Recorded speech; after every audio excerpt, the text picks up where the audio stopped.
What separates growth companies from companies that don't grow? What do I know about growth? I was president of 3 fast growth companies over about a 15-year period. But for the last 10 years, I've done nothing but study what leads to sustainable, profitable growth. My definition of sustained growth is this: 5 years of 20% or greater. 5 years, 20% or greater. If you're able to achieve that, then you have what I call a sustained growth company. There are 7 areas in which growth companies concentrate their time, their money, and their effort. I'm not going to be telling you what to do today. It would be presumptuous of me, it would even be incorrect for me to tell you what to do to grow your businesses. Instead, what I'm going to be doing is suggesting that there are 7 areas in which you look for the innovations, the evolutions that lead to the revolutions that lead to the next level, that lead to growth. Let me ask you this. How many people here travel even 20 times a year by air? 20 times a year travel. Anybody? There we go. Sir, would you agree with me? Prior to September 11th, it wasn't a lot of fun, but it was acceptable. After September 11th, it was more difficult. Would you agree? Would you agree in the last 2 years it's become even worse? Can we go so far as to say it was horrific in the last... Is that true? For those who don't know, it's even worse now than ever before. But here's what I do. The only way I can survive a business travel day and keep a smile on my face is by keeping my eye on a prize. I have a prize at the end of every business travel day, and there it is. It's a vanilla milkshake. I love vanilla milkshakes. Can you see it? I'm going to get out of the way of it. Can you see it? I mean, look, folks, I'm not just talking about the milkshake. I'm talking, can you see this condensation? That's part of the visualization. Can you see how thick the straws are sticking up in the middle there? Big, thick, beautiful vanilla milkshake. I just visualize that prize when they say things to me like, "I'm so sorry, sir, your flight's been canceled." That's okay. I'm sure there'll be another one. See how that works? Now, it's been a particularly difficult day of planes, trains, and automobiles. I'm arriving into Baltimore, Maryland at midnight. I'm standing in a long taxi cab line, and eventually I get in the cab, and it takes me down to the Inner Harbor, and it's probably a 30, 45-minute drive, isn't it? So it's now about 1 in the morning. It's 1 in the morning, ladies and gentlemen. I got 2 bags on my shoulders. I show up at the hotel. There's a 30-minute wait to check in, because everyone had been late to BWI that night due to weather problems. So I've got my 2 bags, and I'm waiting, and eventually I get to the front desk, and they give me one of those plastic keys. You know what I'm talking about, a plastic key? Okay. Room 809. With the 2 bags on my shoulders, I went to the elevator, pressed the 8th floor, get off on the 8th floor, went to room 809, took out my trusty key, put it in the door. It didn't work, did it? That is a 50-50 proposition in our country.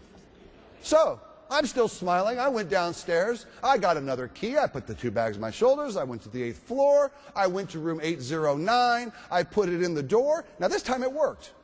This time it worked, and I pushed through. I went through. I didn't even put the bags down. I went straight over, and I hit room service.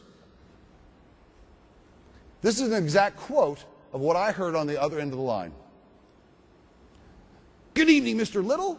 This is Stuart in room service. What can I do to serve you?" Quite the eager beaver for 1 in the morning. Would you agree?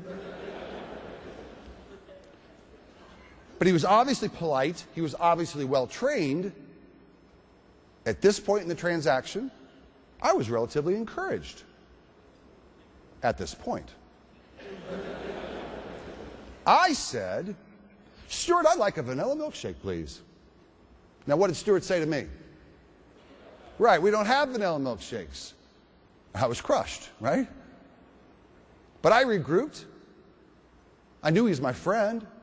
He was been so nice to me. I said this. I said, "Stuart, my friend, let me ask you this question. Do you have any vanilla ice cream in the kitchen tonight?" "Oh, yes, Mr. Little. We've got ice cream. Would you like some?" So, "Yes, Stuart, I'd like a full bowl of vanilla ice cream." He said, "Yes, sir.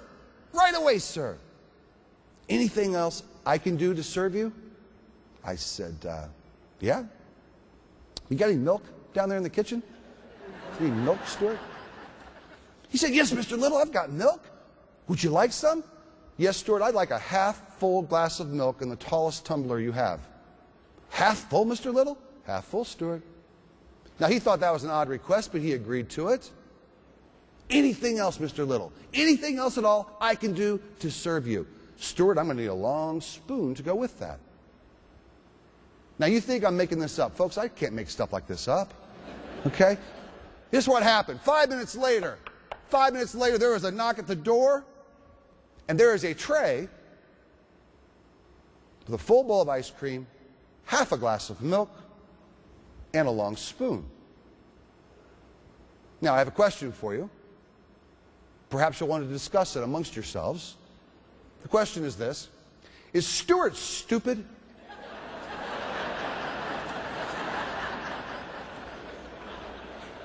Is Stuart stupid? How many people think Stuart's stupid? Raise your hand. How many think he's not stupid? Raise your hand. How many people think there's not enough information? Raise your hand. Because that might be the right answer. Look, everything I just told you is 100% true. It was Stuart. It was Baltimore. It was a little over a year and a half ago. I was cold, wet, tired, and hungry. And I was smiling. It's all true. Haven't told you the full truth. Full truth is this. I've run that experiment over the last 5 years approximately 50 times a year, a total of 250 times, about 50 times a year. Now, it's not every night, because often, it's like here, it's on the menu. So I don't call it in if it's not. If it's on the menu, I know we'll do it. I test the system when it's not on the menu. And that's the point of the milkshake story. Remember, this is not a customer service story. Stuart wanted to do a good job. The milkshake rule says this: Stuart's not stupid. It's the system that's stupid. Don't let your systems make you stupid. With all the getting of technology, it should make us faster, cheaper, better, and smarter. Clearly, the most important thing you can do to grow your business is finding and keeping the best and the brightest.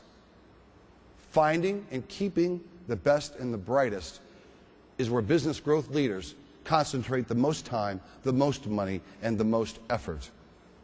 I am concerned that business growth leaders like you, they tend to see hiring, training, and retaining of the best and brightest as the thing that gets in the way of doing their real job. They got their real job over here. And then every once in a while, we got to go do this thing over here. And I'm here to tell you that this is your real job. This is your job. This is the job of a business growth leader. It isn't doing the thing. It's finding the best, brightest people to do the thing with and for you. And that transition is what leads to growth.